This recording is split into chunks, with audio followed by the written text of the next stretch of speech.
كهرباء. يقول لك ذنب كهرباء يا ابني. كهرباء ده اللي هيحبس امام اسمه حسين لبيب. ليه؟ هقول لك ليه. احنا رفعنا بص، كهرباء ضحكوا عليه وقالوا له روح نادي في اليونان في البرتغال شويه كده او نظام الكلام. بقوا تقريبا شغالين في وزاره النقل مع الفريق كامل. تمام؟ راح النادي هناك قال له ايه بقى؟ كتبوا اقرار لو في اي غرامه ماليش دعوه. محمد. فاحنا خدنا القضيه. امير مرتضى واحمد طبعا هم في القانون ممتازين وبيتكلموا انجليزي احسن مني طبعا كتير نهائي يعني. انا بتكلم عربي بالعافيه. وتابعوا القضيه وصدر حكم نهائي وبات كهرباء يدفع 2,650,000 دولار بالفوائد. راح عمرو جنايني بتاع البنك، هو صديقه مين؟ الاستاذ اللي برضه المحترم قنديل اللي هو اعتقد امين صندوق طارق قنديل. هو اخوه اسامه كان معايا في النيابه، كنا مع بعض اشتغلنا في النيابه احداث فتره يعني. بلغوا النادي الاهلي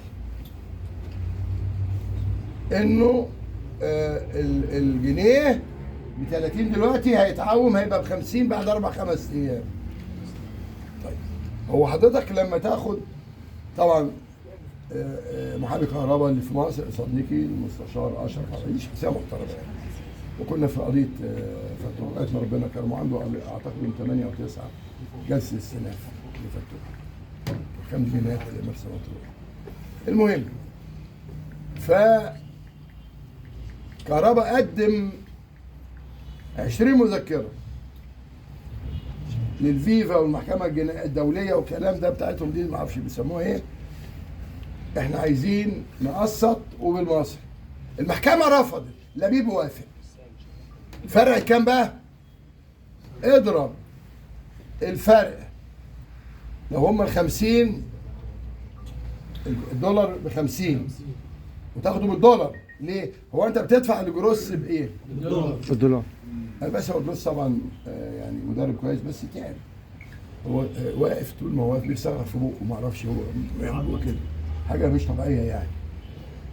انت بتديله بالدولار واللعيبه اللي والمسلوسي لكل حاجه جايبينهم يعني.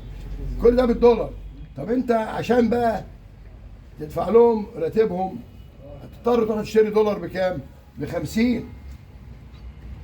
ما هو انت لو كنت خدت منه الدولار ساعتها ب 30 يعني كان بيساوي 30 او كان ساعتها لو هو كان خدهم ب 50 كان فرق 130 مليون. هو خد 70 بالتقسيط. خدوا بقى المصيبه. في ناس قالوا الكابتن محمود الخطيب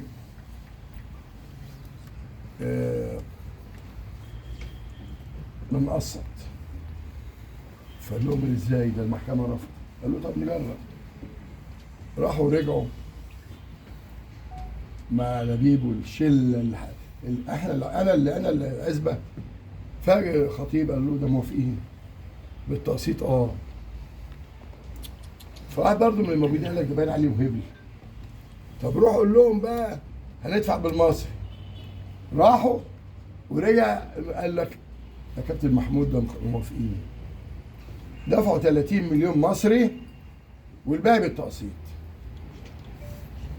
وكان في شيكات الواد ما دفعهاش. هي دي العزبه يا دوله، هي دي العزبه يا دوله. ده في موضوع واحد 130 مليون. ده واحد